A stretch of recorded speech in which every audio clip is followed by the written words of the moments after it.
CAHA, the CAHA division of the Department of Chamorro Affairs, 307,500. Last year, the Guam Fire Department got some, but this year it's not receiving any federal grants and aids. The Guam Police Department receives approximately 726,136. A large portion of this is the Safe Boating Program, plus some other federal grants that they get.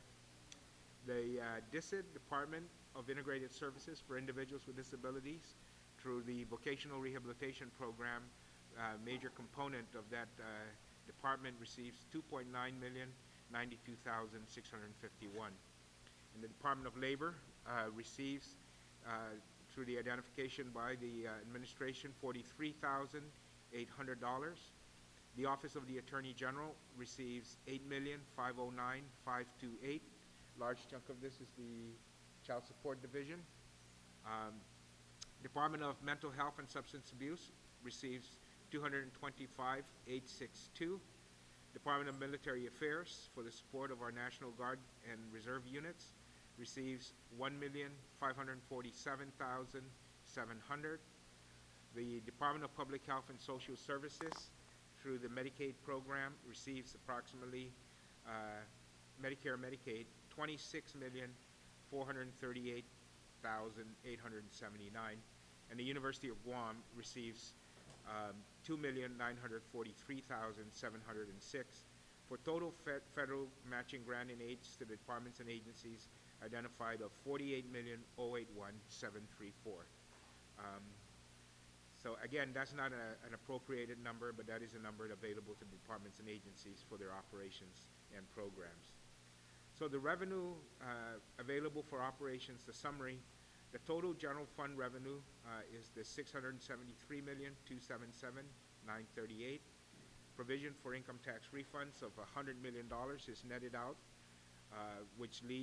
and then an additional 2% pursuant to public law for deficit reduction is also sequestered and set aside, totaling $11,465,559 for a total general fund available for appropriation of $561,812,379.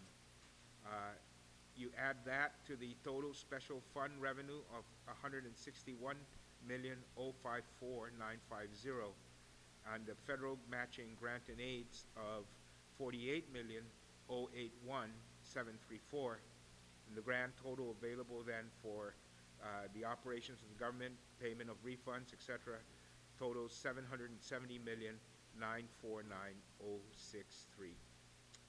And so that is the Section 2, which is a detail of the revenue components of the appropriations contained, as well as federal matching grant and aids contained in the revenue section of Chapter 1. Section 3 is the authorization to pay and prioritize the payment of tax refunds by enacting an income tax payment system. And as we had in our discussions, the additional child tax credit is a refundable portion of a tax credit that is paid to taxpayers with qualifying credits, and which is reimbursed by the federal government. And in order to get the reimbursement, we have to pay the refund. So what this bill, this section does, is it actually just sets aside and requests that Revenue Tax identify those refunds that are accepted and processed that have a refundable portion of the additional child tax credit, and that we, to all extent possible, pay those refunds so that we can receive that reimbursement from the federal government. It comes back to us, we are able to pay more refunds. I see Senator Ada, you have your hand up. Yes, Mr. Chairman, on Section 3, is this the prioritization? Is this the order of priority? Additional child tax credit first. I mean, whatever, because we're prioritizing in order to balance out the cash flow issue. Correct?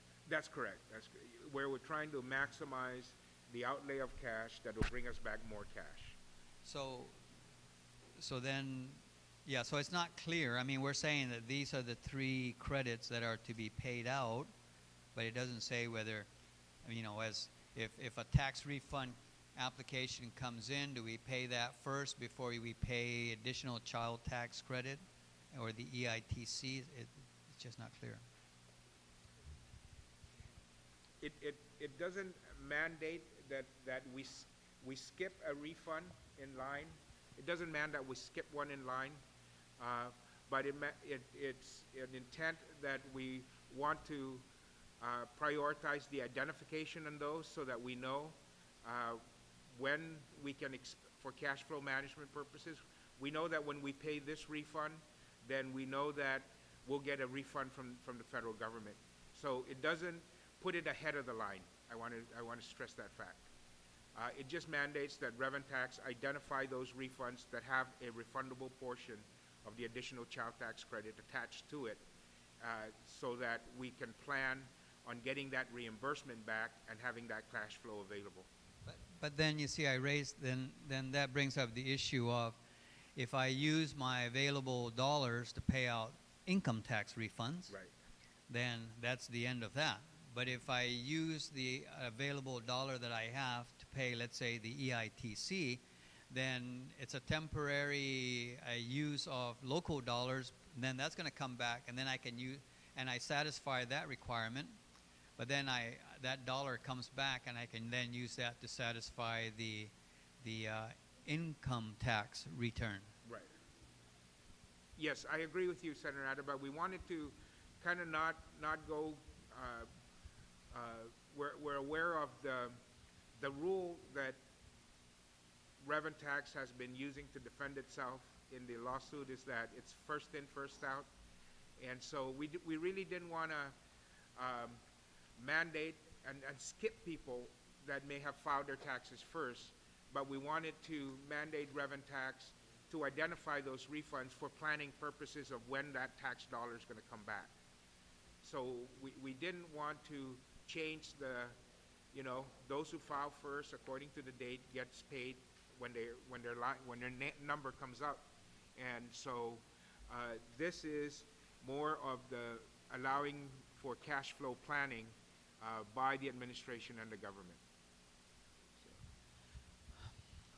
Okay. Okay. All right. So we identify which refunds have a tax component so that they can plan on that cash flow coming back once that refund's paid. Then subsection B is the earned income tax credit data. This is, again, data that we're trying to get tighter numbers on from Revenue Tax on exactly how much of the income tax credit is paid out. We're still trying to work with the federal government on trying to get reimbursement for the earned income tax credit as part of the federal IRS code requirement for us to pay that out of the income tax we collect. In the United States and in jurisdictions, the federal earned income tax credit is paid out of the payments to Social Security and offset against that additional increase in Social Security taxes, meant to give some relief to the working person who continues on the job when they raise the Social Security tax. So we're trying to get greater data on that, and so we're prioritizing the collection of that data.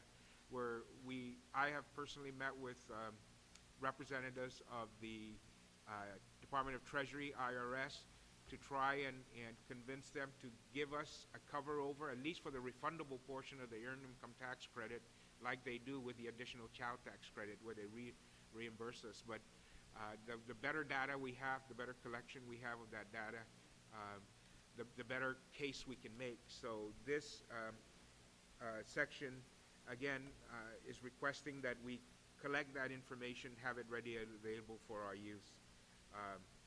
And then the subsection C then again, the refund provision is to the prioritization of tax refund payments of 2012 and prior A status returns up to the set-aside amount.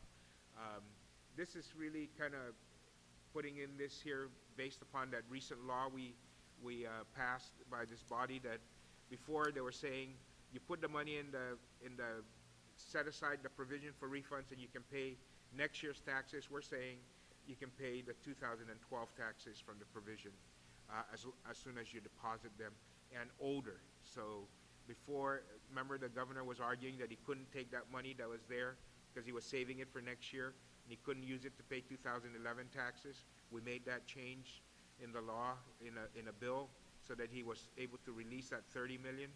And so this allows then the 2012 and prior tax returns to be paid out of the set aside provision. Senator Ada? Back to this Section 3. What's the feasibility for the additional child tax credit and the earned income tax credit? Those taxes are actually being paid by the federal government. It's just that the mechanism is that you've got to use your local dollars to pay it out, and then you turn around and claim for reimbursement. So since we always are challenged with a cash flow, is it possible to somehow, well, when we get to the miscellaneous, to maybe utilize the 2%, what was that? We had that 2% reserve. For deficit reduction? Yeah, but basically to use that as a temporary loan to pay this, and then it gets paid back as soon as the federal government reimburses it, so that then we're not trying to tap from the same general fund, which is, very challenged in its cash flow. And so the only thing then is that the income tax credit is going to come from whatever is available in the general fund. Mm-hmm. I would just ask the chair to consider that, to see if it's feasible to do that.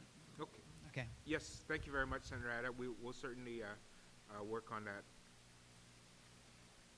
The Section 4 is the prioritization of revenue collection in excess of monthly collections.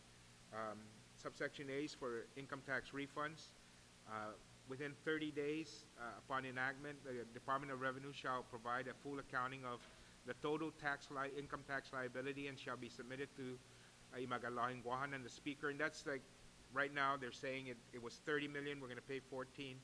And so within 30 days of the passage of this, we want to get what our outstanding income tax liability report given to us.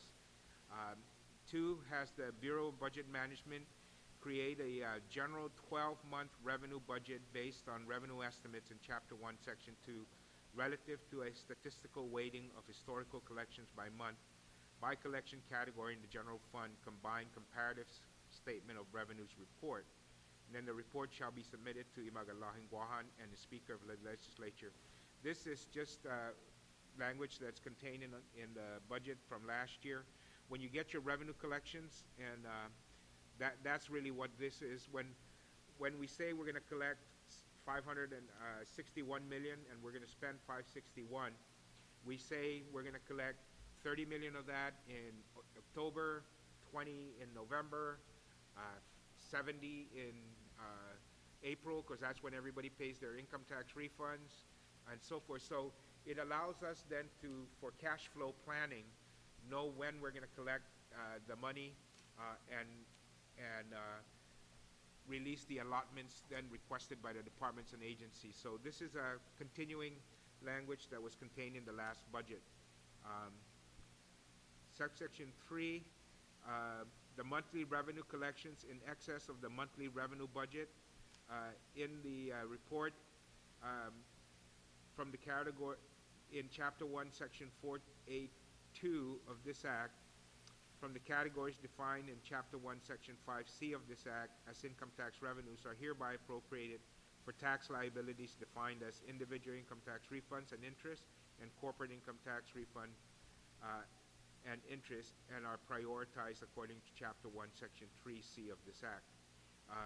So when we develop that cash collection schedule and we exceed it, then we're saying that they can take the excess revenue based upon the cash budget and pay additional refunds. So it just allows the administration to set that excess revenue over the cash collection revenue budget that they give us. And then the available excess general fund tax revenues are available when there's no claim against those. So there's no outstanding claim against the government of Guam that may be pledged towards those revenues, and liens, and like in a lawsuit and so forth, against the excess general fund tax revenues. And if any party asserts a claim over such resources, then the matter shall be resolved at the appropriate legal jurisdiction. Again, this is continuing language from previous budgets that allow them to ensure that the excess revenues are not earmarked for other things or not set aside for other claims against the government. And then the identification and recordation of available excess revenues shall be performed by Department of Administration in coordination with BBMR and the Department of Revenue and Taxation. They're doing this. We're saying that they should continue to do this. When you get your revenue forecast report, you'll see that it's signed off by the Director of Administration, Director of Rev and Tax, and the BBMR Director. And then subsection 6, 30 days after the close of the fiscal year, Department of Administration then shall provide a detailed reconciliation of the payment of refunds through available excess revenues for the current fiscal year to Magalahin Guahan and the Speaker of the Legislature. So when we actually invoke the excess revenue provision and pay over and above the set-aside provision, that we identify what that number is so that we all know the resources we're pushing to have that retire the outstanding liabilities of tax refunds quicker. Senator Tom Ella. Thank you, Mr. Chairman. I have no question on Section 4, but if I may just quickly go back to Section 3. Okay. In reading Section 3B, somehow it's just not consistent with, we're saying in that section, here's the priority that has to be paid, the ACTC, the income tax, and then the tax refunds. But 3B just really kind of talks about more so saying collect the data and have it to us by December 31st, unlike Section 3A where, it kind of describes what this ACTC is and that, so all Section 3B seems to be saying is by December 31st, we want the data. That's correct, because there is no reimbursement by the federal government for our payments of the earned income tax credit. That's there isn't? No, there's not. And Okay. so we're asking them for the data so we can make a payment. We can make a case to have them reimburse us by showing the impact to our general revenue stream of having us pick that up as a requirement of the IRS code. Okay. Okay. All right. Now I understand. All right.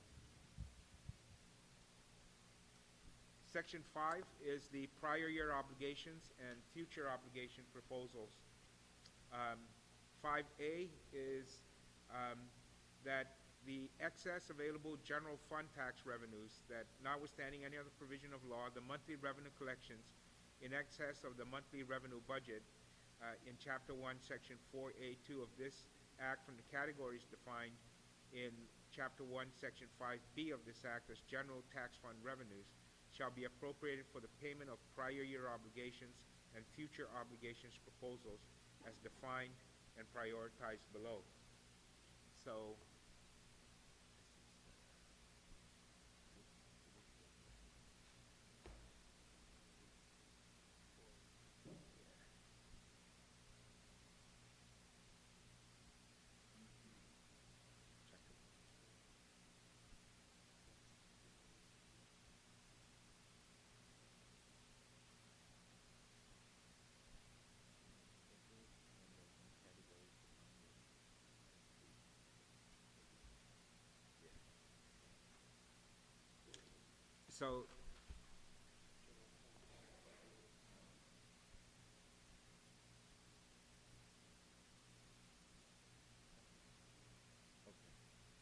So this also allows the excess revenues above the collections, that 50% of the excess revenues identified are appropriated for the payment of principal and interest obligations to the Guam Federation of Teachers versus Government of Guam et al. Superior Court case number SP 0009-07.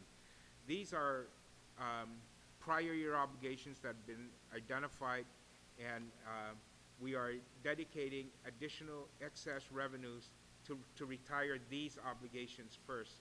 So the first one would be for the teacher furlough case, as is usually referred to. And I have Senator Palacios. Did you? Just a question, Mr. Chairman. How is this different, section 5 to section 4? They are both talking about excess of revenue projection.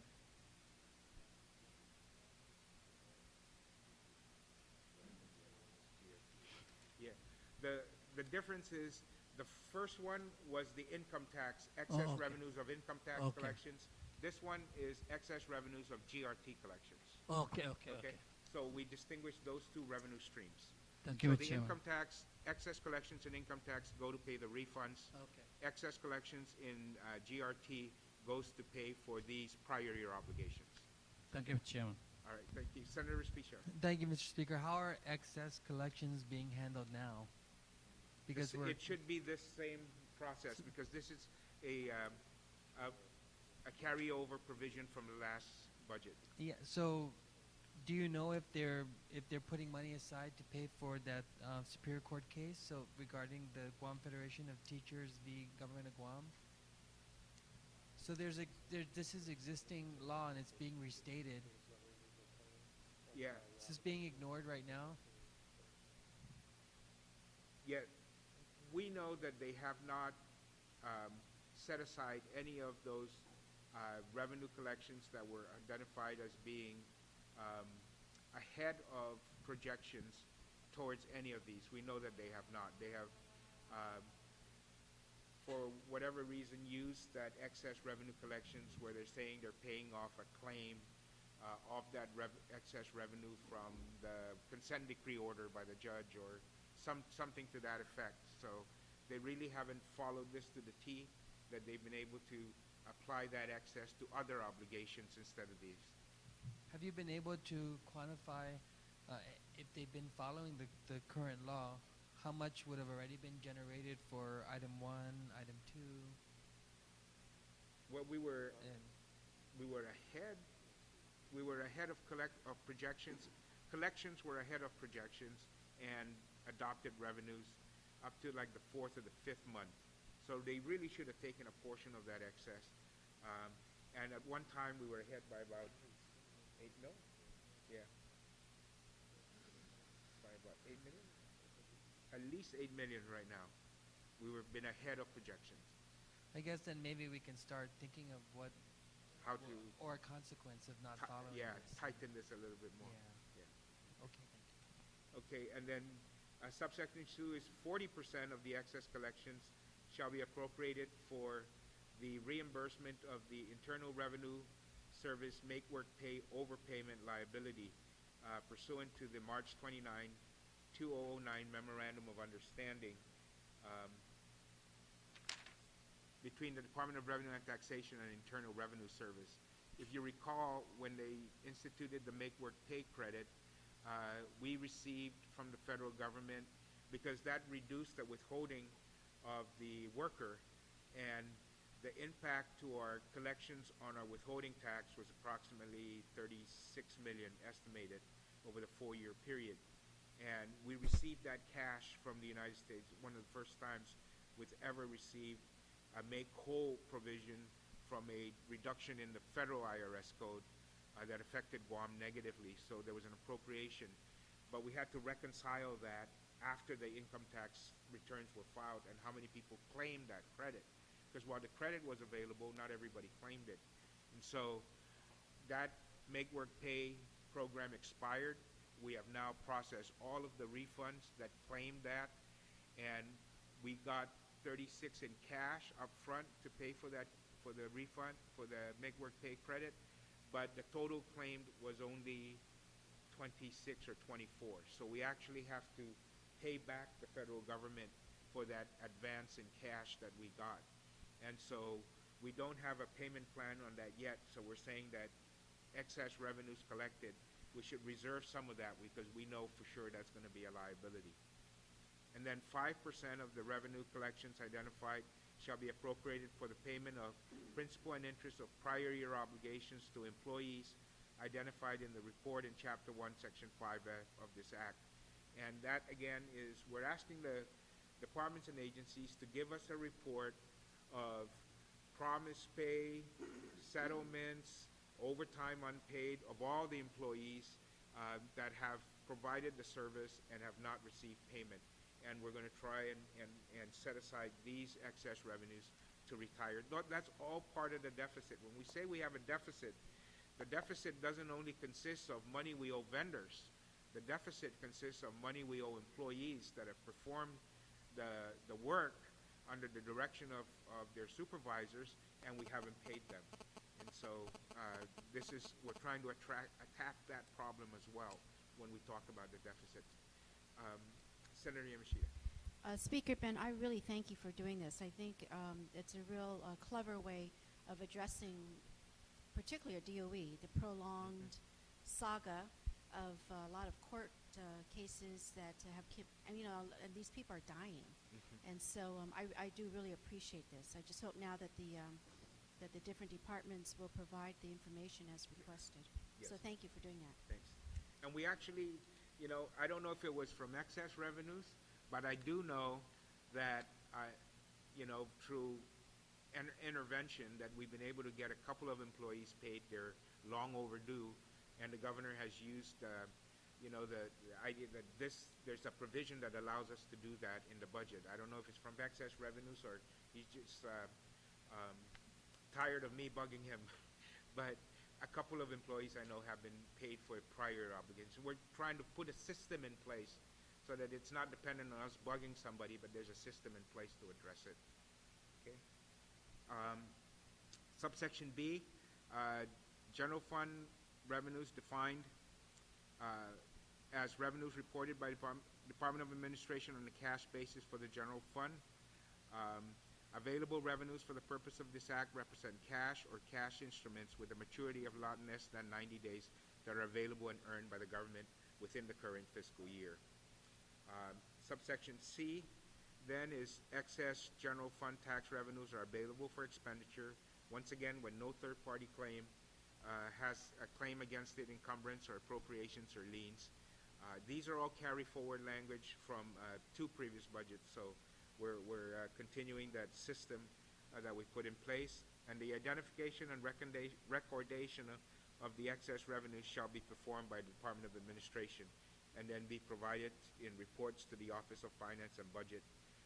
And should the reporting requirements outlined in Chapter 1, Section 4A and 5 of this Act not provide adequate information to ascertain excess general fund tax revenues. And so excess revenues identified then shall be disbursed by the Department of Administration in accordance with the priorities outlined herein. And then, of course, within 30 days after the close of the fiscal year, the DOA shall report a detailed reconciliation of the payment of prior obligations made through the excess revenue fund provisions of this bill. And the report shall be given to the Governor and the Speaker. Senator Yamashita? I'm not sure this is an appropriate time for this question, and I also do know that Senator Palacios has introduced a measure that will look at sitting monies that one parent had paid for children. That I think there's $5 million sitting somewhere. Oh, Not- the child support? Yeah, that's unclaimed money. I guess that's not excess, but does that fit anywhere here or no? No, I think that has to be worked out with Department of Administration and the Child Support Services Division of the Attorney General's office. And so we get the report on the payment of prior obligations, and then we also get a report on what would then be outstanding prior obligations from fiscal year September 30, 2012. The Section 6, additional child tax credit reimbursements. Oh, I'm sorry. Senator Rodriguez. Thank you, Mr. Chair. Mr. Chair, I just want to go back to the question that Senator Respicio had earlier about I know this section 5, is for the excess of GRT, Mhm. right? And so we're saying if we collect over the projections per month, then this goes to these Obligations. obligations. I believe his question was, do we know exactly if these things were being made in the past? Because this is a standing statute. Right. And if it has, what are those numbers? Right. Is that something we can? Yeah. Yeah. There have been no payments made to what was outlined in here because BBMR and DOA has indicated there have been no excess revenues. So in other words, our projections, collections were short of projections. That's what they have reported. I see. Okay. And this year, we should get the report within 30 days after the end of September 30. And so we're saying that moving forward, if there is excess, this Yes, is the way. this is the way to pay. And I don't know if this is if this is where we could address it, because just looking forward at the budget with the different agencies, one thing that's really very clear and noticeable to me is that the different departments that have outstanding payables to the Guam Memorial Hospital Authority are not being, there's no provision there to pay for what is owed to the hospital. I know we come sometimes we're very hard on the other payers of the hospital, but it's our government also that is very, much behind in remitting payments to the hospital. I believe it's as of the end of July, it's about 4.2 million that is owed by the different departments and agencies. And so I don't know if, every opportunity we try to get, we'll try to include it, but is this an area too that we could, if projections are, if we collect more, is this where we could add it here now? Yes. Yes. I think that if you wanted to make an amendment to add all outstanding invoices or, obligations to GMH, we could.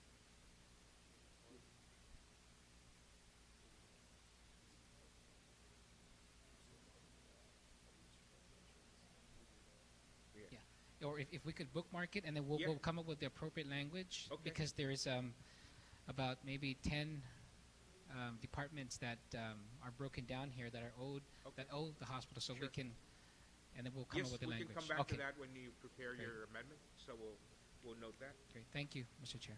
All right. Section 6 is the additional child tax credit reimbursements.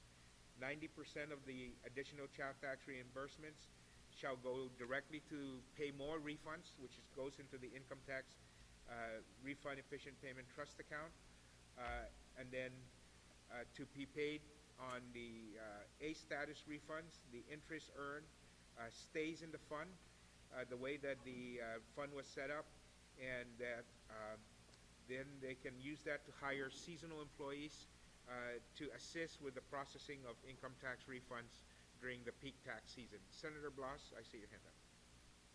Thank you, Mr. Chair. Mr. Chair, do we have an estimate as to what we anticipate will be our ACTC. ACTC for? Yes, I'll have the OFB staff speak to that. How much do we anticipate receiving in ACTC reimbursements?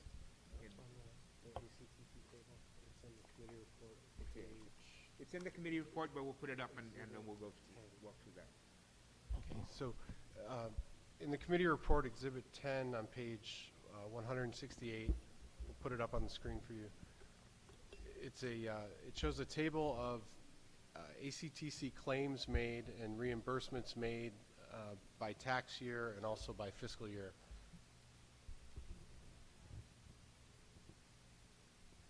Can you see it okay? It's kind of smaller. Can you blow it up maybe and just go to 2000?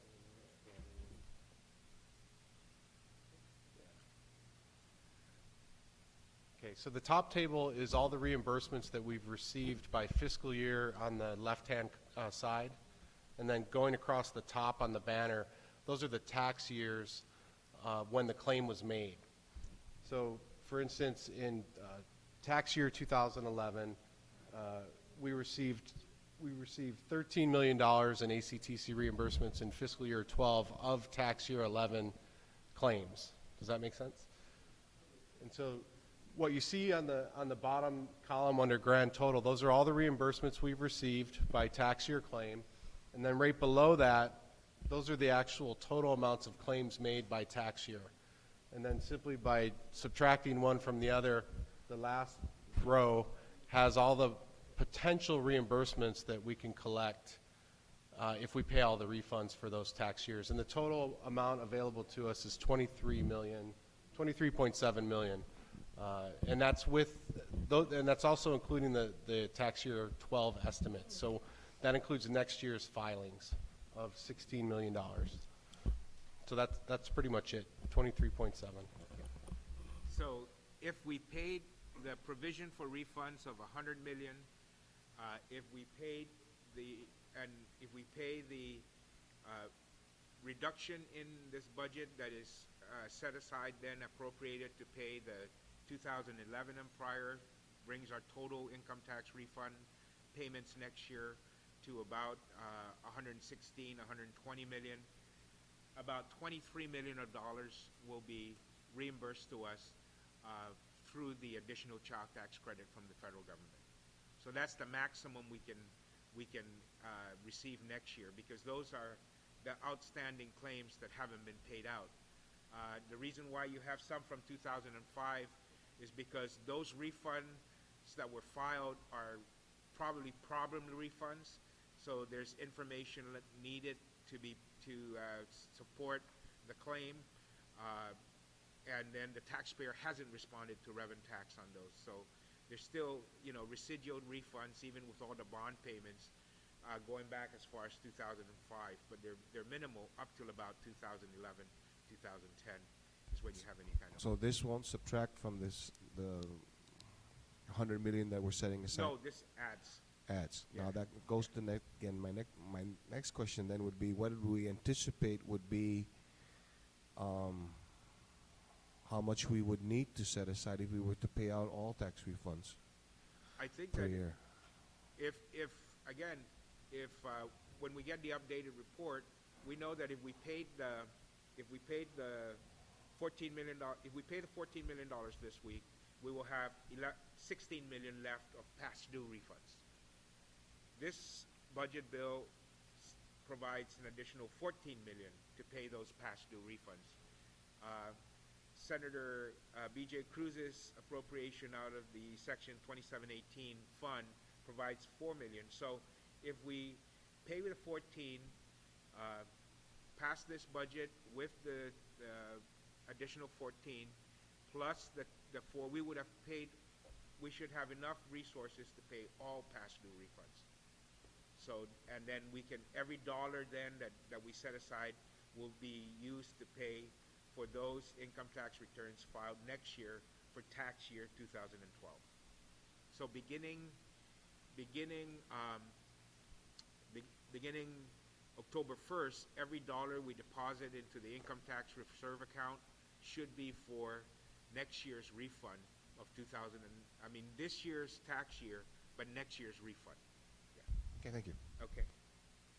And so all of that money is set aside to go directly into the refund payments, and then 10% is set aside to provide additional resources to the Department of Revenue and Taxation for their income tax processing and income tax enforcement divisions, and then to fund related data processing activities, services, inclusive of the motor vehicle division for driver's license and vehicle registration insurance. So they get 10% of the reimbursement to give them more resources to process income tax refunds and to process driver's license and motor vehicle registration. As you know, that's usually an area that revenue tax is always looking for supplemental resources for that area.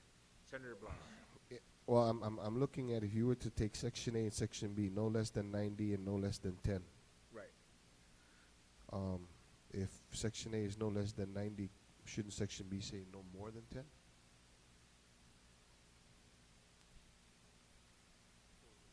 Yeah, that's great. Yes? Yeah. All right. So, I'll go ahead and make the amendment. Okay. Okay. Section B, Section B should read no more than. Strike out less and put more. Okay. Any objections to the amendment? No objections? That amendment will carry. Okay. Section 6, debt service continuing appropriations. The following are continuing appropriations for debt service requirement. These are our bond and line of credit obligations. The general obligation bond, Series 1993A. These are for the educational capital projects pledged from real estate tax revenues. Our final year on this has been refinanced, and that's why. Our final year under the general fund side is 2018, and the final year for the University of Guam, I think, is the same year. So $2.7 million, $99,549 is used to pay that bond issue. A second obligation we have in terms of long-term financing is a short-term financing secured by Section 30 funds. And this was for my line of credit pursuant to Public Law 2684, amended by 26122 and 26130. Next year will be the last year that we have this debt service payment of $1.7,017,749. And this was for a line of credit that was executed. The third obligation is our general obligation bond, Series 207A, and this is included a partial refunding of general obligation 1993 series, funding for capital projects and obligations of the government of Guam. Our final year on this is the 20,037, and the debt service on this is $7,874,700. This is paid out of the Territorial Educational Facilities Fund. The next obligation we have that we have to provide and set aside for is the limited obligation Section 30 bonds, Series 2009A, and this is for the construction of the new landfill and the closure of the ORDOT dump.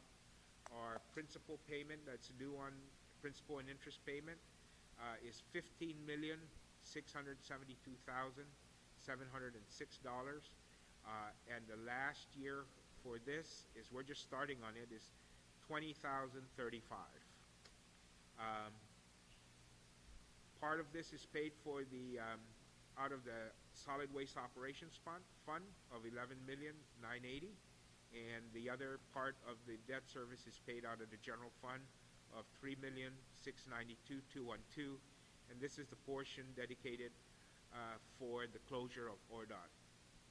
The next obligation we have is a general obligation 2009 Series A, and these were for certain expenses affecting the general fund, the deficit financing, and these were the first bonds that were floated for payment of income tax refunds. We floated bonds to pay for refunds way before this administration did it, and we paid $112 million of past due refunds back in 2009. And then, of course, the COLA court judgment was included in this bond bill. And the payment on that for debt service is $21,532,221, final year payment, fiscal year 2040. The Guam Department of Education, GDOE Series 2010A, these are the Certificate of Participation notes that were issued by the Guam Educational Foundation for the construction of the John F. Kennedy High School. And the amount required for this is $5,131,938, and this is funded out of the general fund. The final obligation we have that we have to provide for is the limited obligation hotel occupancy tax revenue bond Series 2011A, and this was the most recent issue. This was for funding to construct and equip a new Guam museum and projects that will benefit the tourism industry, the rehabilitation of the Plaza de España, roads and signs upgrades, the construction of the farmers market in in Dedido, among other projects, but the showcase project under this obligation is the Guam Museum. And this is paid out of the Tourist Attraction Fund, and the total amount of this is $6,998,363 for a grand total of our obligations for long-term debt of $61,626,926. Senator Tom Adak. Yes, Mr. Chairman. I'm just curious, where would it be in this section that we will find the annual payments to for Okudu? No, because Okudu has not been. You mean the expansion to Okudu, or Well, Okudu itself? Oh, I guess Okudu and the expansion. The expansion has not been executed at this Okay. time, so there's no debt service on that. And the other schools, the Liguan, Okudu, there are 4 schools, Atacao, and one more. Estumbo? Machinano? Estumbo? Estumbo. Yeah. So those 4 schools are paid out of compact impact. So they're not reflected out of the general fund. Okay, thank you. All right. Okay. So that concludes the discussion on the revenue and obligation side. We'll proceed then to the appropriations for the operations. We'll start. We'll continue with then Chapter 2, Education. Part 1 is the Department of Education.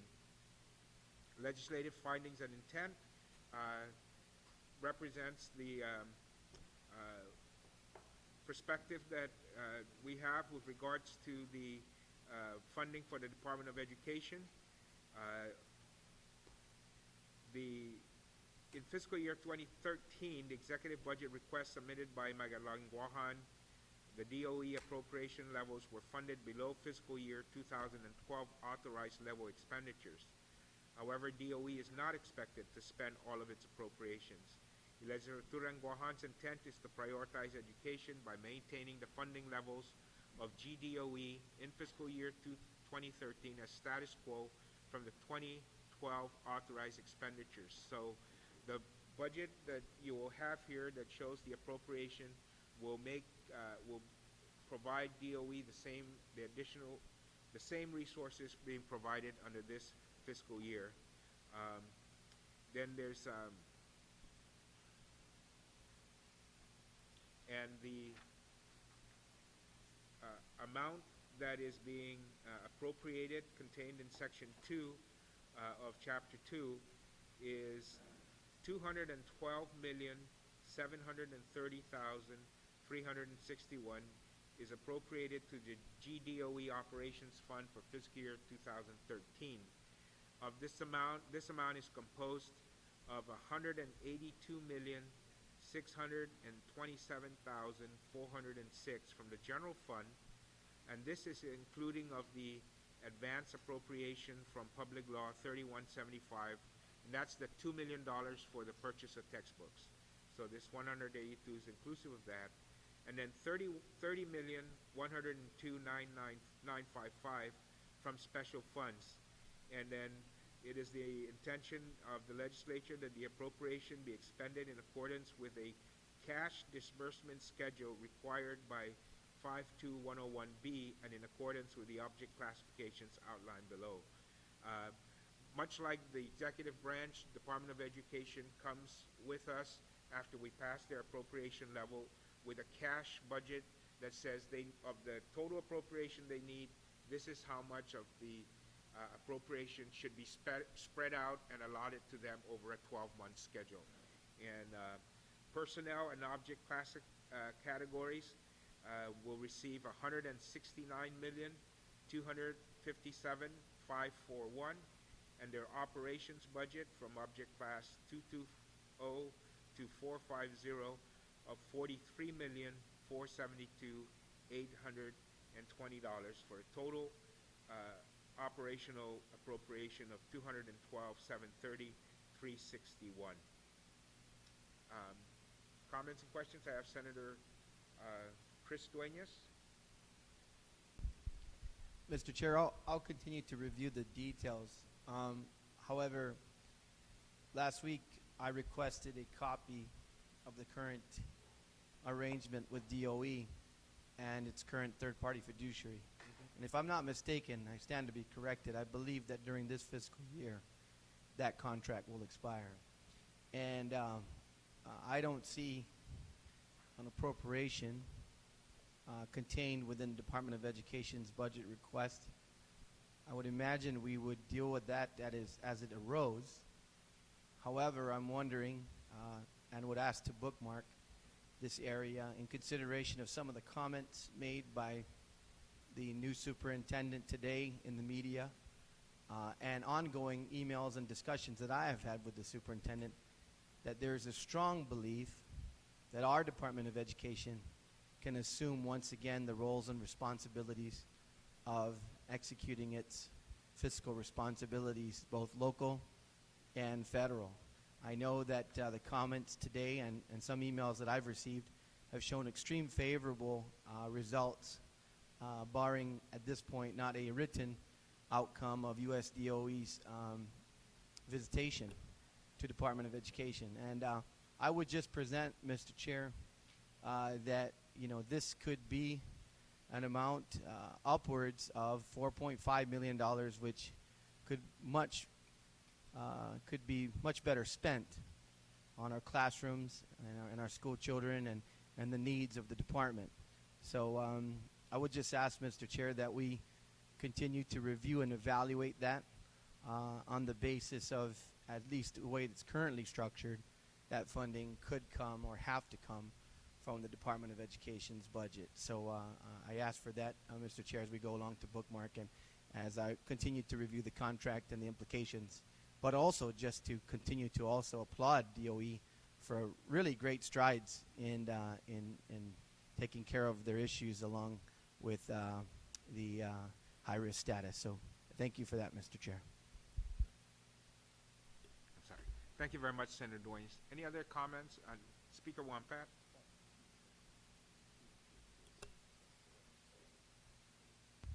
Thank you very much, Mr. Chairman. Mr. Chairman, I noticed, of course, in part of the legislative findings and intent, the discussion on the school lunch program that we're looking at upwards of $11.5 million from what the existing contract of 8.1.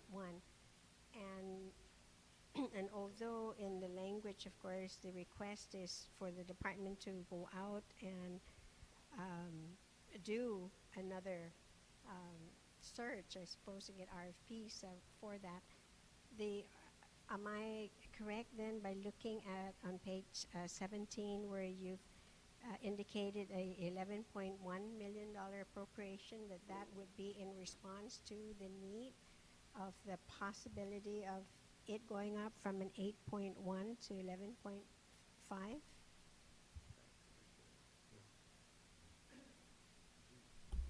The appropriation levels for the school lunch program are the same as the previous year.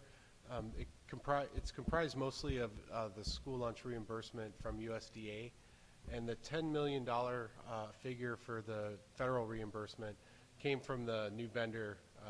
They thought that they could increase participation levels to bring that number up from what had been traditionally 7.5 to 8 million. And so last year we adopted 10 million. They didn't quite get there this year. I think they got it up a little over 8 million. And but they're going to try to implement some new initiatives to increase participation, such as like a debit card system.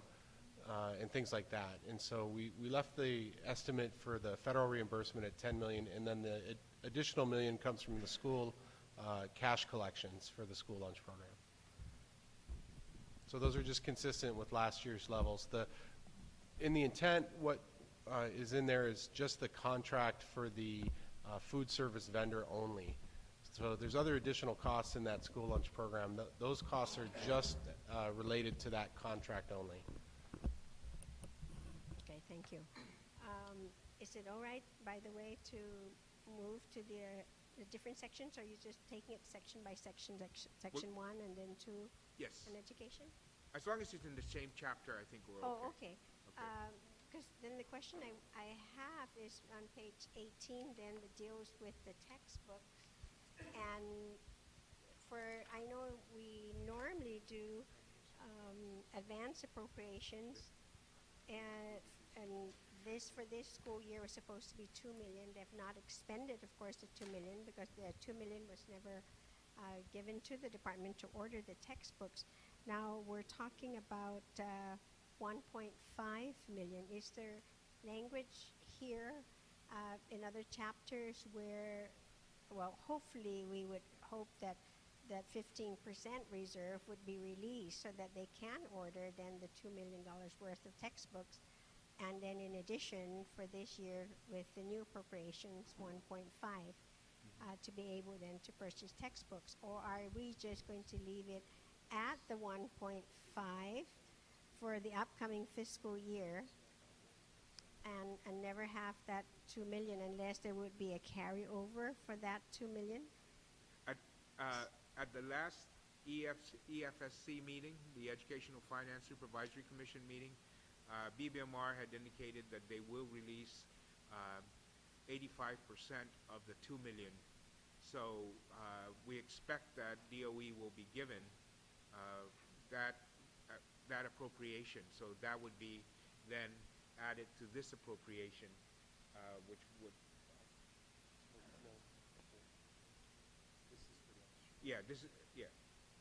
So they'll have that money released.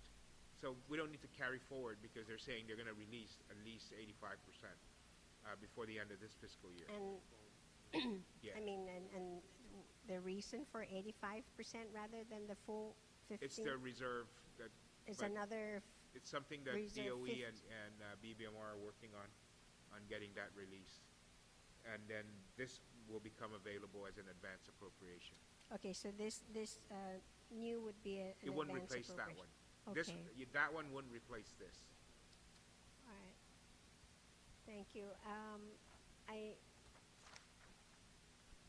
have, and I don't know whether this might be an appropriate time, but because we are talking about DOE's budget, and there was a budget that was submitted to the legislature, and we forwarded it to your office for the Guam Academy Charter School, which the law basically says that it will be part of DOE's budget, and I have an amendment that basically says, notwithstanding any provision of the law for school year 2012-13, the Superintendent of Education is hereby authorized and directed to deduct set tuition amount for the Guam Academy Charter School from the total general fund appropriation to the Department of Education based on the actual enrollment at the time multiplied by the per pupil cost. Is that in writing? Yes, Okay. Can we just? somebody please look up to this? We'll take just a short break while we copy that amendment, and then we'll return to it for discussion. So we're just in a short recess.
recess to copy an amendment to be proposed. Speaker Wampat had the floor. Speaker Wampat, before you continue, if I could beg your indulgence, we looked here for just a numbering technical correction that we need to make. Okay. If you go from page 16, the appropriation is in section 2, and then the next section is section 4. So just to sequentially change that section 4 to section 3, and then change the subsequent sections Okay. to all the way to page 22. So this Each will section just gets moved, oh, so this renumbered. will be a new section 3. Yes. I think so. Maybe we should just make that section 3. I think so too. That would just leave everything intact, right? Yes. A new section 3 that's Yes. So I non-existing. wrote down here in my new section 3. okay. We spoke it into existence. I knew that's why I recognized you out of order. Yes. Okay. New, exactly. New All right. section 3. I like that. And if I may, I had a conversation, of course, with the superintendent, and the reason why he had requested that it be done by the superintendent will be the one to authorize and direct the deduction, and therefore it be to make sure, because these are our public school children, that we can't just go with any numbers that are out there, but that they must actually they must demonstrate to the superintendent that the children are coming from our own public school system, and it will be, the numbers, of course, will be verified and only based on the actual enrollment. Okay. On the amendment by Speaker Wampat, Senator Yamashita. Thank you very much, Speaker Ben. I am very appreciative of this measure. I was going to make a similar amendment. This particular charter school has been very patiently waiting. They've been working at this. They've been training. They're working at getting their 400 students. I know that they're still, well, I may be wrong, but I think they're still trying to find a place. But the funding will certainly help them move forward. They've succeeded in getting federal monies for their operations, and so as the law states, the charter school is a part of the public school system, and so it is very correct that our public school monies support this. So I stand in full support of Speaker Wampat's amendment. Thank you. Thank you very much, Senator Yamashita. Any other comments or Senator Guthertz? Thank you very much, Mr. Chairman. I think the amendment's a good amendment. I just have one question. State your question, and we'll ask the author of the amendment. Thank you. In providing these funds through the Department of Education budget, I'd like to know where is the oversight of these funds? Is this going to be a laboratory experiment since this is the first school? Is there going to be any hearings to determine whether the money should be made available after the first year? I'd like to know more rather than just considering it's a continuing appropriation. I'd like to see some kind of safeguard put in place where we can evaluate the performance. Now, I understand there is a charter school council, but that may or may not be adequate for this purpose. A lot of folks are watching this, and they want to know that these funds are going to be used appropriately, and the accountability is going to be there. And I'd like to know, where's the watchdog for this? Okay. Speaker Wampat, would you yield to the question? Yes, and thank you very much for that question.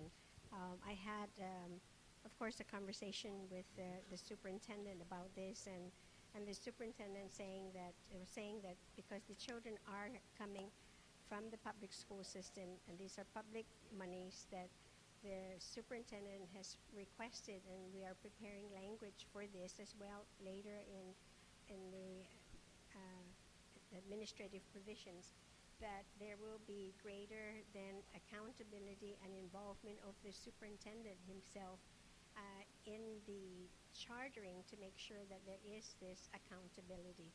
And because he actually came from a school system where majority of their schools are chartered.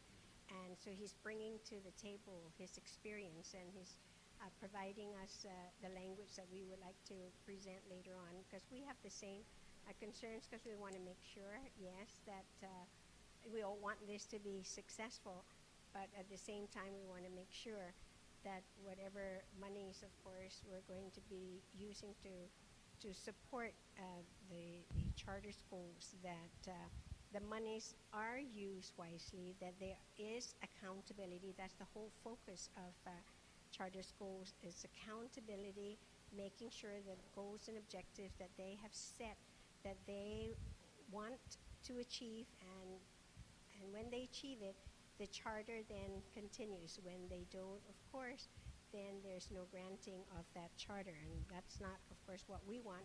We want to make sure that they're successful and held accountable for the monies that they're going to receive. Thank you very much, Speaker Wampat. Senator Guthridge, you have the floor. Yeah, I really do appreciate that from the Speaker, Mr. Chairman. The only problem I have is there's no language right now. And a number of years ago, we had a sunset provision after GCC was created. After 10 years, they had to come up for a review by the legislature. So I appreciate the ability of the superintendent to look at things, but I think we also need a third tier of review, and where the people of Guam have a voice. And I think that's through the hearing process. I think there should be some kind of hearing at the end or towards the end of this first year, where the people of Guam have an opportunity to come in and testify, parents, others, to tell us, how the school did or didn't do, and just another level, because this is a very significant appropriation. It's a good thing, but the evaluation needs to be there. So I'd like to ask the Speaker, if you don't mind, Ms. Chairman, as she develops an administrative provision, that it provides for some kind of public participation for the review. Not just the Charter School Council or the superintendent, but a venue where there's some legislative participation and people can come and tell us what they think. Thank you. All right. Thank you very much. Senator Espicio?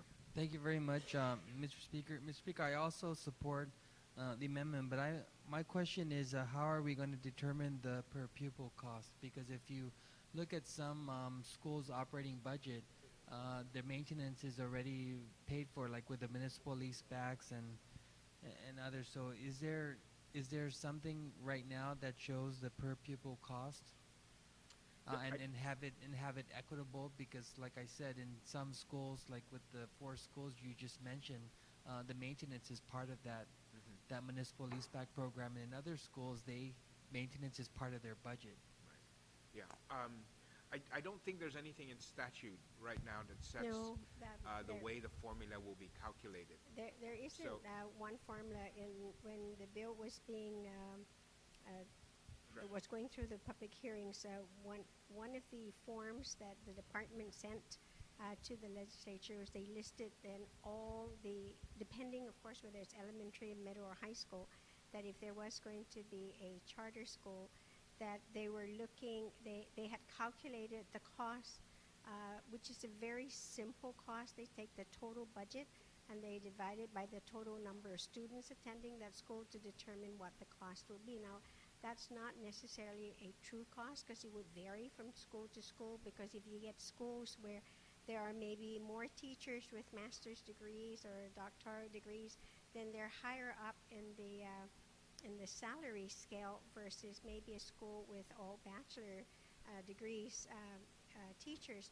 So it varies. So what the department did then, after doing all that, then they took all those numbers then by the total number of students in the elementary level or middle or high school, and that's when they came up with then one figure. So rather than at the time when we did this, because we never know what it's going to be like year to year, that we left that number blank to be determined by the superintendent at the time, whenever then there is this request for release of monies to the charter school. Senator Espicio, Yeah.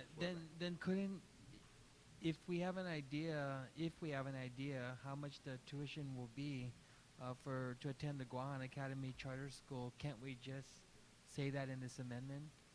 So that way we don't leave it to someone's discretion to determine, because I also don't want to shortchange this Guahan Academy Charter School, and so they're very clear at this juncture how much they can expect in terms of an appropriation, so that way they can use it as a planning tool. Maybe if the speaker will yield, if they know how much they're going to charge per student, why don't we just put that amount in? And then if they get 500 kids, then you just multiply that by 500. So you take the tuition amount and multiply it by the number of students that will be enrolled, confirmed enrolled. I don't think they're going to be charging a tuition because No, they're not, but it's or saying the per pupil cost, right? tuition amount. Yeah. It says to deduct said tuition amount for the Guahan Academy Charter. Yeah. I think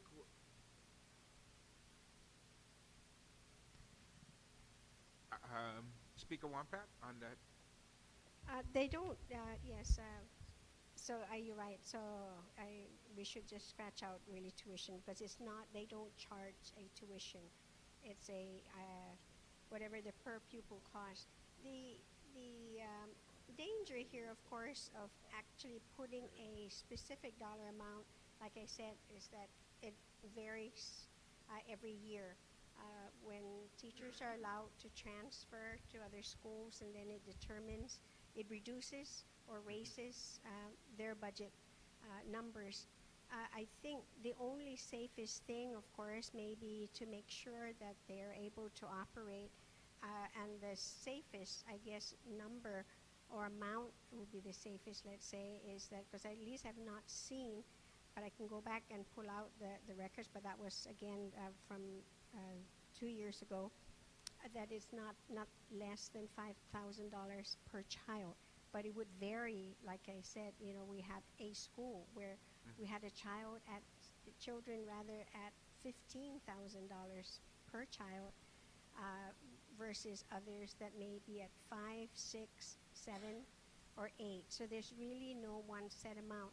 Versus if you really look, let's say, which could bump the numbers up when you calculate the full amount and the total number of students altogether in just certain levels, elementary levels, then those numbers can easily bump up higher than even 5,000 per child. But I was going to say 5,000 is the floor, if anything else, but not a ceiling, because it will depend.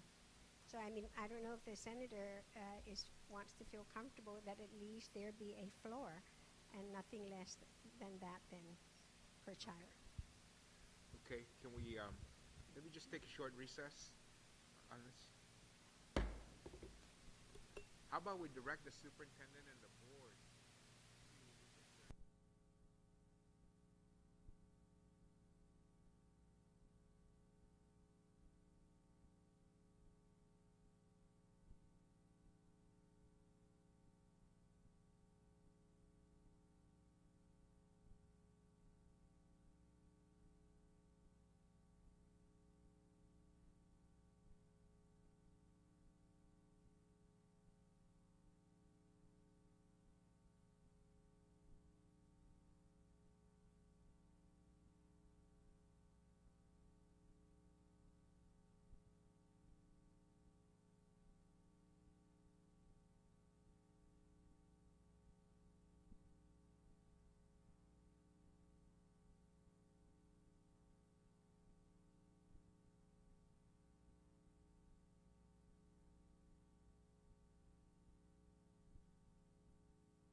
Mr. Speaker, I'll just defer to the author of the Okay. amendment, Speaker. All right. Speaker Wampat? Thank you very much, Mr. Chairman.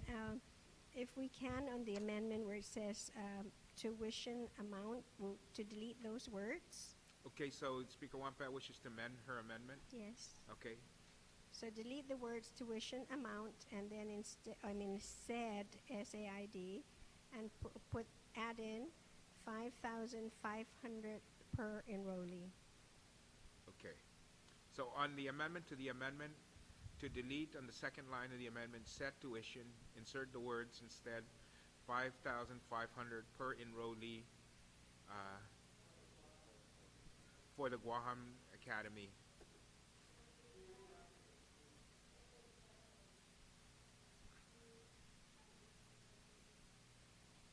Okay. Did the clerk get the amendment?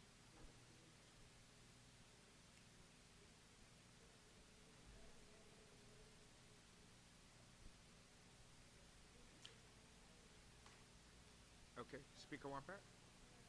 All right, on the amendment, any objections? Any further discussion? All right, amendment passes. Just make sure that the clerk gets a copy of a new section 3. All right, so we're now in section 4. And section 4 is the reservation of the amount of the appropriated operational expense for DOE that would ensure that no less than $381,120 shall be allocated from the general fund appropriation in section 2 for the Chamorro Studies Division administered by GDOE to be expended for salaries, personnel, contractual obligations, and to support the implementation of current standards and performance indicators of course syllabi for emphasis of fluency for the promotion of the proficiency skills in the areas of listening, speaking, reading, dan mangge gifinut samoro. Okay. No, this is the same allocation as last year. That's correct. Senator Yamashita. Thank you very much, Mr. Speaker. Mr. Speaker, the contractual services is the same thing as professional development or training? I know of all of the work that they do, certainly ongoing training is always needed. I'm just thinking maybe that's what contractual services could include. And I guess to answer part of that question also, this language was helped by the administrator of Chamorro? Yes. Yes. So I would think that he would have... Because this is a carry forward language from last year. Oh, okay. Okay. Did you want to add professional? Yeah? Okay. Okay. So an amendment would be... In order? Personal salaries, benefits, contractual services, professional development and training. Okay. So the amendment by Senator Yamashita is on line 20 of page 17. Afterwards, contractual services, add professional development and training, comma, and then continue on to line 21. Okay? On that amendment, no objections. Amendment carries. Any other discussion? Section 4. We're in section 5. These are the miscellaneous funding for the Guam Department of Education. Subsection A of 5 is the Interscholastic Sports Fund, $530,000 from the Healthy Futures Fund for the interscholastic sports funds to include outrigger canoe, rugby, and the other sports programs for payment of head coaches, assistant coaches, league fees, and other expenses normally associated with the interscholastic sports program. I have Senator Tom Atta and then Senator Eileen Yamashita. Thank you, Mr. Chairman. I would like to make a motion to add a new sentence on line 11 there. Basically, to read something to the effect of, to the maximum extent possible, GDOE shall contract busing services to support the programs. Now, basically what this does is, we know that DPW already, they need 137 buses to really, comfortably service their students. They're down to about 115, and they already project that they're gonna lose even more during the school year. So let's not distract then from the mission of DPW getting those 37,000 students to school every day, and let's use this $92,000 to contract from the private sector busing services, and they may also get more flexibility in terms of the size of the buses that they really need. So it doesn't say you can't. I mean, if DPW wants to compete for it and provide it at a cheaper price, and they can do it without taking away anything from what they do during the daytime, fine. But that's why the wording is to the maximum extent possible.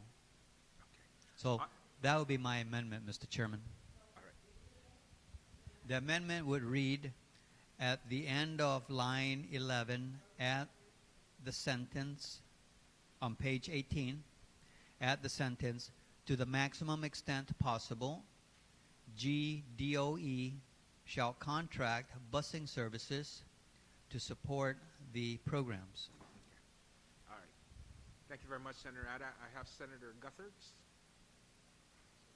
I'm sorry, Senator Gutherts, may I interrupt? I had Senator Yamashita earlier. I just skipped her. Thank you very much, Speaker Ben.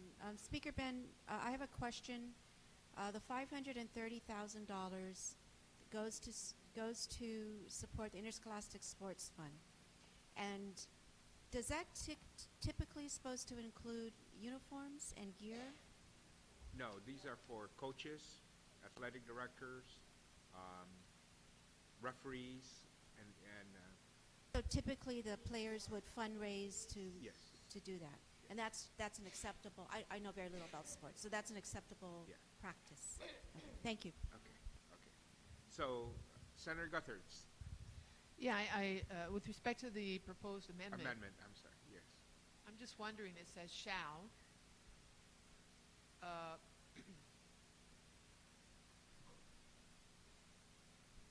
Maybe it should say may.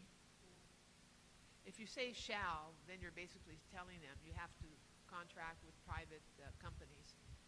And it may cost more to do that than doing it in-house if the funds are available. So I think I'd like to give the department the option of deciding that and not mandating it. Okay. So did you want to amend the amendment? Yes. Change the word from shall to may. There's been a amendment to the amendment proposed to change the word shall to may to the maximum instead possible. GDOE may contract.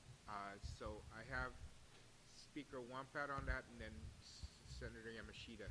On the amendment to the amendment, and I understand, of course, where the senator is coming from, but maybe rather than saying, may, because I was reading the language above, that it doesn't really actually say, how and where, but rather to say that DOE has the option to contract, or, do it, with DPW. That, I think that's what the senator really wants, because even to say may, it still doesn't really give them the option to be able to decide. Of course, whichever is the cheaper of the two. If it can be contracted out and cheaper, then by all means it should be done. Otherwise, then stay in-house. So, but those are just my thoughts, and I don't know whether that's how you're reading it. I was trying to read the language above to see where then that, where would it state that? It does not. It's just like you're kind of assuming that it's going to be with DPW. All right. Thank you very much, Speaker Wampat. Senator Yamashita. Thank you, Speaker Ben. I know the language ensures that this money will be provided to the department. I think that's the mandate, that we will make sure that the program is supported for transportation through this appropriation. And that really helps the system because they don't have, well, they still have to fight for it, but they won't have to fight as much as if it wasn't there.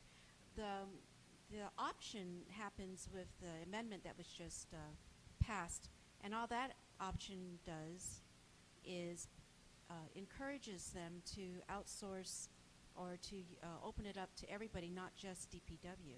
So I think it's a wide menu, and I think that the shall is critical because otherwise it becomes less of a priority.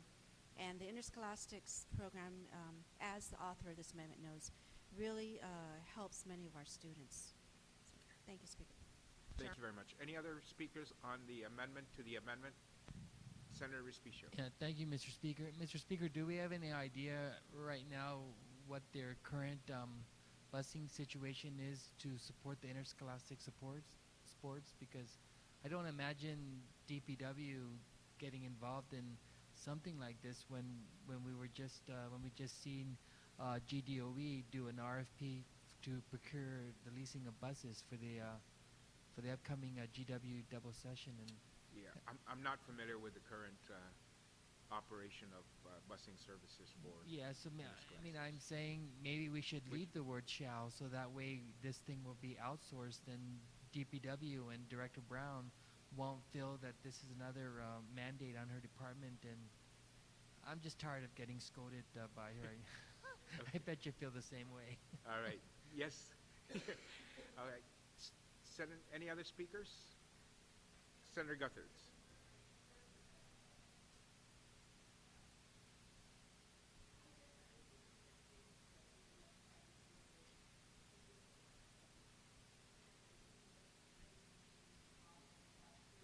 Please. Tractor for the school system. We've seen costs in other areas that seem quite outrageous. And we have to protect the interests of this government. It may be easy to contract with a private company to provide the bus service, but it may cost us a lot more than if we did it ourselves. So I don't think a director should be forced or required to do it.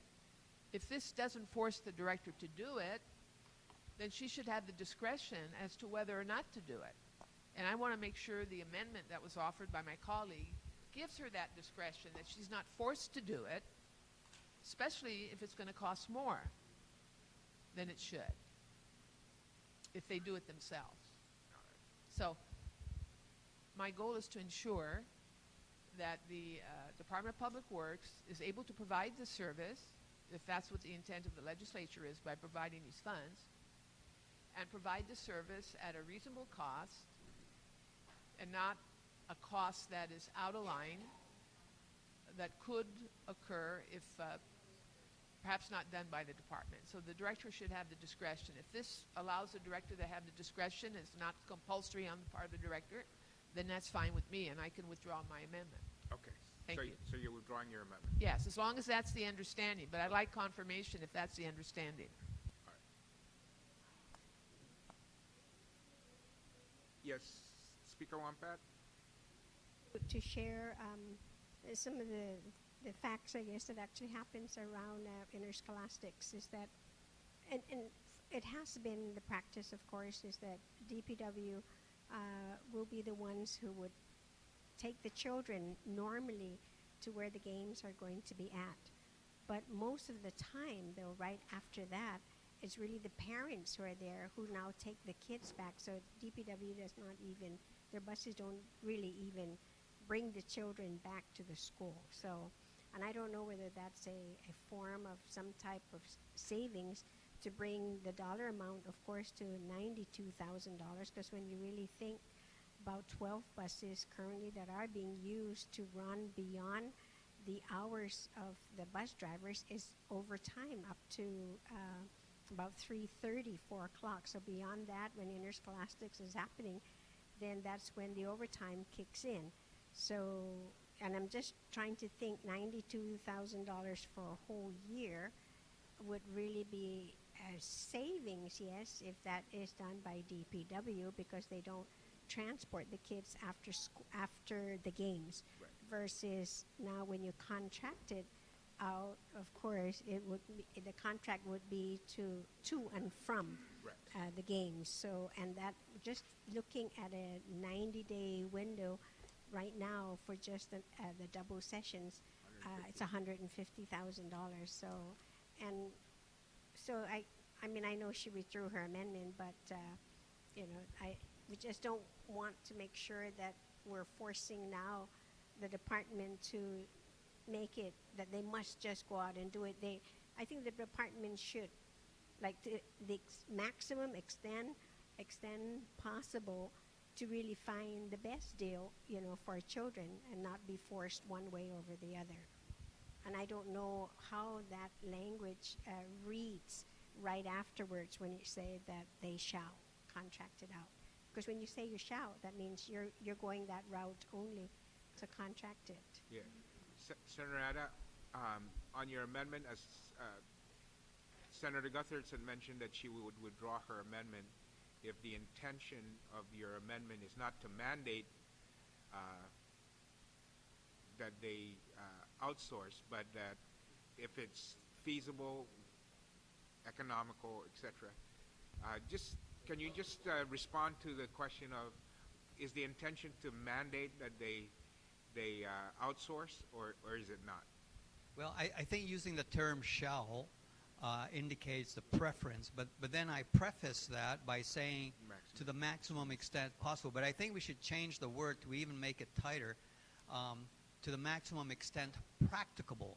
So it may be that, you know, we've got a run on tourists on all the buses out there, and there's no way that they're going to be able to do it.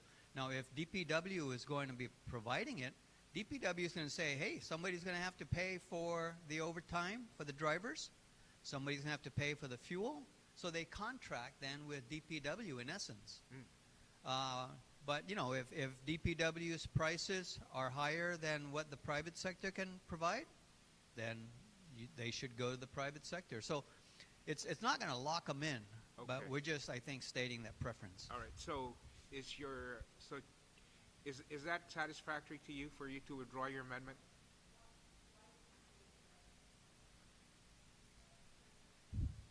Are we in the business of making preferences for this kind of thing? Is that appropriate for us to say use the private sector, don't use government? I'm wondering. I think we're in the practice of providing leadership. I think we are, but I still would like to give the discretion to the director rather than mandate and say a preference, say what is our preference. Okay. All right, but with that note, you'll withdraw your amendment, or will you want for a call of vote on your amendment? I thought, you know, before the previous speaker clarified, I thought that it wasn't mandatory. Now I'm beginning to doubt that, because it sounds like it's our preference that they do that.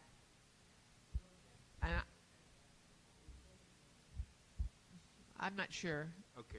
Intent is different than the law. We still have your amendment then. Yeah, okay, Shall keep we my amendment, and if someone doesn't like it, they can vote it down. But I think the director, for the record, the director should have the discretion.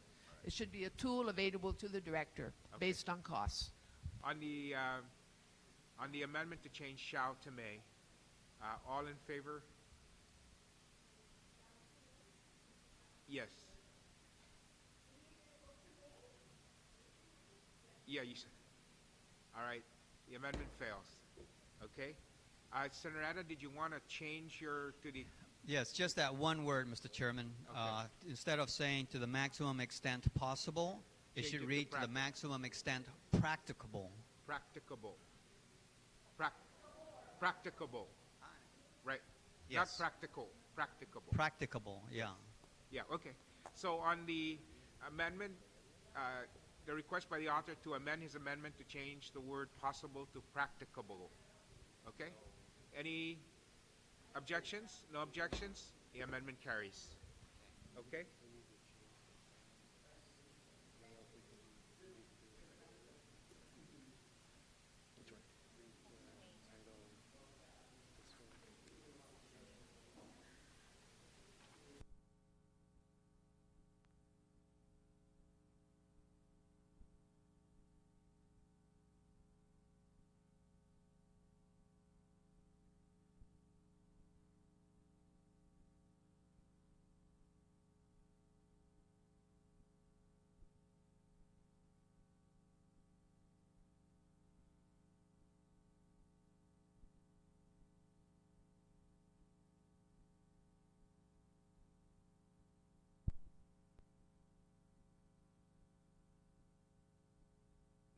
$289,754. You know what? I wanted to, as I read this, the amendment, or I'm sorry, Section 5 the title is GOD Miscellaneous Funding. And I noticed that as we're going through, all of these funding are from the Healthy Futures Fund.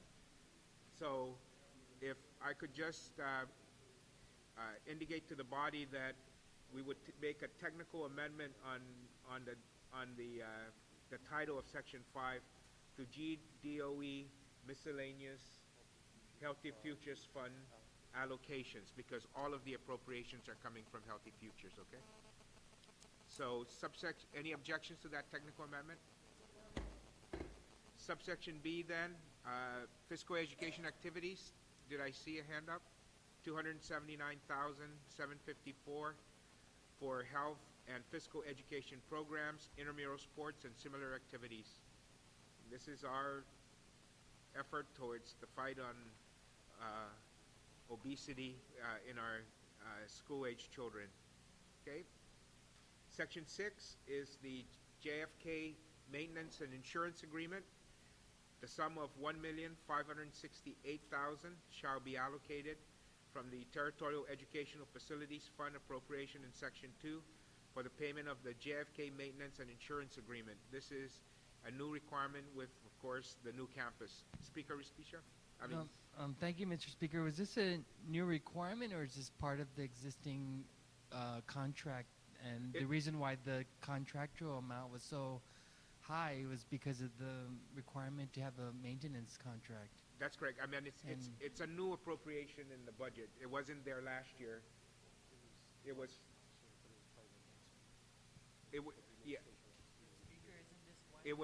last year. It was part of the debt service. But and this year the administration is requesting that DOE pays for it.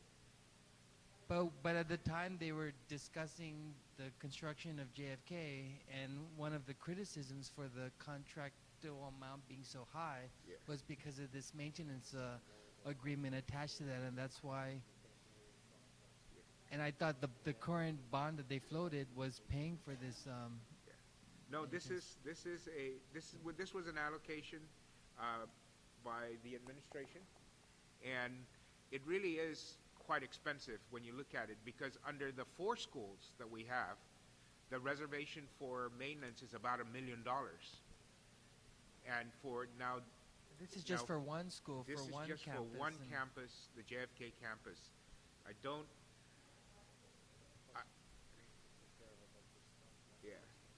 So I hear your questions on this thing, and if I could maybe just call for a recess.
question.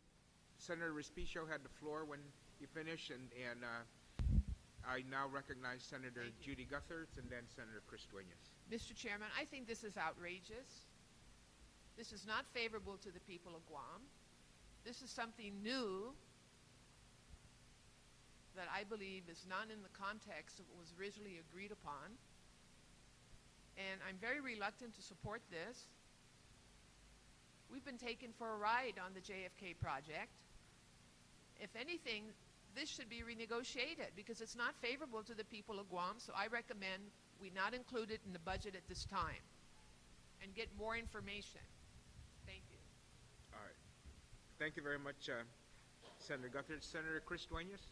Yeah, Mr. Chairman, while I don't disagree with the statement in terms of the potential of this being an outrageous request, and what issues may lie along with that. But I think because, Mr. Chair, I think several of us maybe in this body had to go through this process during the last fiscal year budget, and there was a presentation by Gita at the time that this is bound by the contract that was signed for JFK and therefore would require a general fund appropriation for this. I would only ask, Mr. Chair, that we bookmark this and get a clarification from Gita so that we understand how to proceed.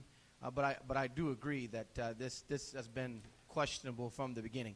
But I think that if we're to deliberate properly, we should at least give Gita a chance to comment on this. Thank you very much. Thank you, Mr. Chair. Senator, Speaker Wampat? Thank you very much, Mr. Chairman. Mr. Chairman, of course, several of us were here on the 30th Guam Legislature, and when JFK had moved to Tijan, there was an original contract of 10 years in which the government wanted to enter, the executive branch, rather, let's put it this way, wanted to enter a 10-year contract to lease the property up at Tijan for JFK when it was closed down. And it was through this body instead that had reduced it on a year-to-year basis, hoping, of course, to try to get the school out to its campus the soonest time possible so that the government would not have to incur further costs. In that first negotiation, and that's why I'm wondering this, because this was although under the Camacho administration, that the $4.6 million was to include everything, was inclusive of the facilities for them to do the renovation to get it ready for the school. It included the insurance and the maintenance, because then they wanted it to be a 10-year contract.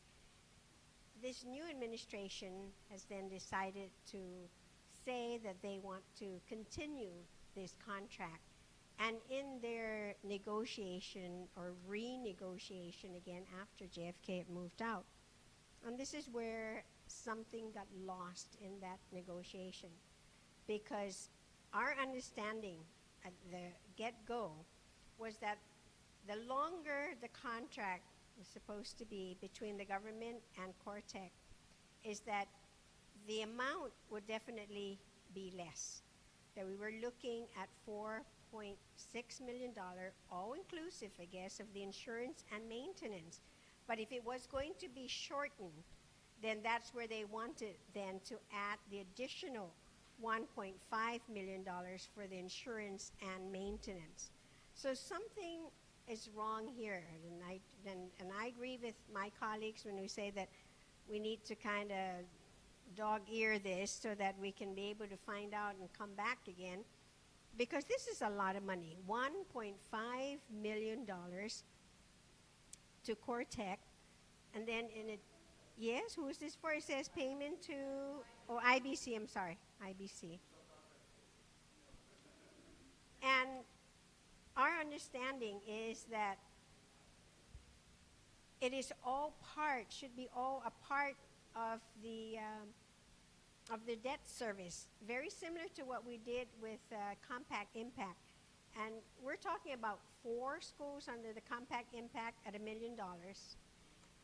And I remember this very well because OPA had actually questioned them here in this legislature why the amount for the debt service for JFK was so high because of $1 million for insurance and maintenance.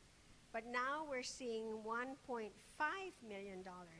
So something is lost here. Some figures are lost, some communication is lost here. And we are now finding ourselves in this position, wondering, of course, how this all came about. So I'm hoping then that somehow several contracts need to be looked at, and I don't know whether you have a copy of the final contract. I'm sure Gita does, to determine then why this amount is above the debt service that we're paying every year for JFK.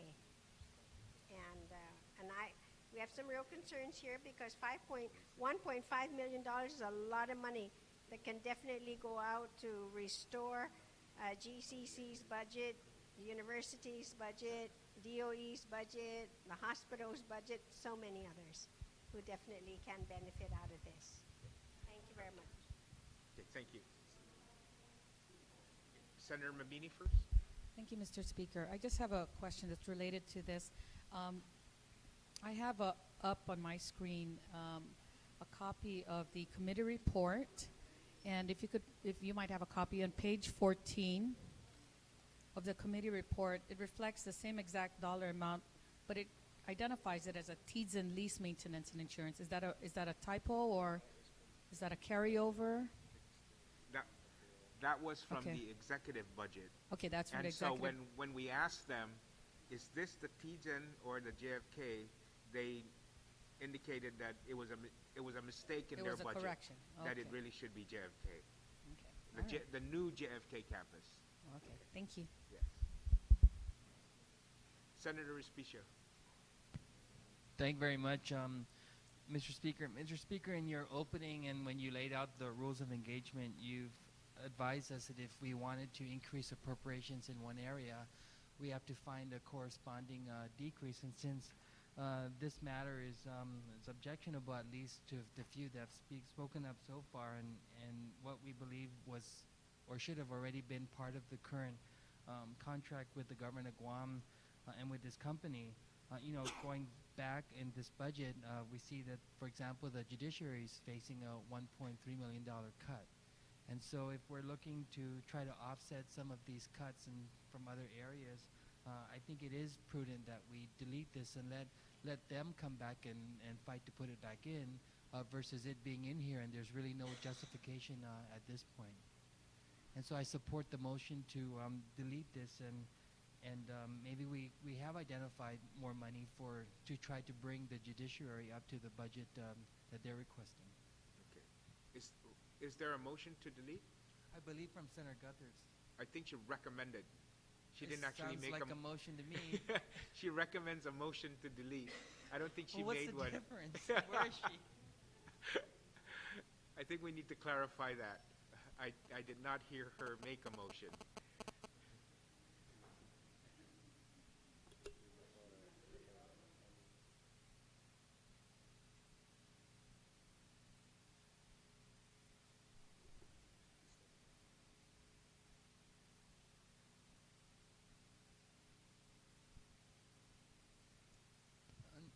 She's not here, but so moved, Mr. Speaker. Okay.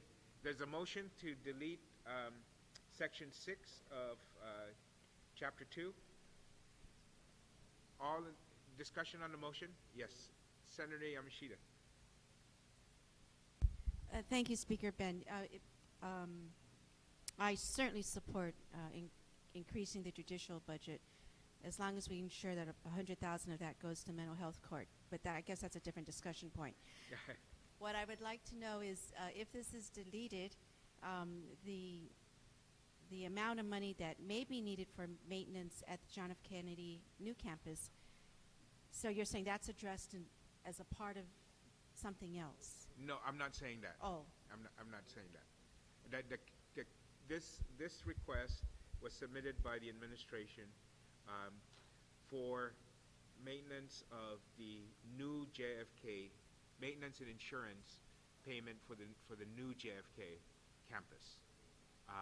So I can't, I don't know that there's any other provision in any other appropriation for that obligation. So then maybe we could bookmark this and really get that information, because maybe this amount is too high, but certainly we do need to maintain the facility. I do know there are lots of problems with it, and I do know that there is lots of concerns about standards of work there, but we do need to maintain. So maybe we can bookmark. So if the maintenance is coming from the current contract, then it is taken care of. I just need. But I can't verify hear you say that. Okay. We can ask Gita that and the administration that to verify that if that is if there is a provision in the debt service contract agreement that would take care of maintenance and insurance obligations. We will ask them that. Okay. Also. Thank you. Okay. All right. Senator Duenas? Yeah, Mr. Chair, once again, I don't want to object, but I do want us to proceed with caution. And the retiring speaker, I think, spoke to that as well. And so I think that I'll continue to reiterate. I think we should bookmark this, get an explanation from Gita, and, man, I'll stand ready to support any movement of the funds for other purposes. But just as we proceed, I think it would just be prudent for us to get that clarification and then move forward. Thank you, Mr. Chair. Thank you. Any other discussion on the motion to delete Section 6? No other. On the motion to delete Section 6, all in favor? Any objections? Any objections? Mr. Chair, I'll object on that point then, just to thank you. All right. There's been an objection. All in favor in deleting Section 6, please raise your hand. Oh, Senator Rodriguez? Fine. Thank you, Mr. Chair. I agree that this amount is too high to pay for one school only. And considering the school is not even completed as of today, the contractor has not completed its full work on the school. And so I wholeheartely agree that this money can be used somewhere else, but I kind of share the same concerns and sentiments as Senator Yamashita, that once we do this, what happens now to the maintenance insurance of that school? And I know, and I agree with the mover of the amendment, that it's got to be the contractor. But if that's not the case today, then I think we're putting that campus in jeopardy again. So I'm going to request if we could get answers, get whoever it is here that could answer our questions before we move forward, on the vote. Because I agree, I support the movement to delete. Well, not to delete, to that it's too high. It's too high for us to be spending this kind of money. But also, I think we have to have some sort of proceed with caution on it. So Okay. that's my request. Thank you. Okay.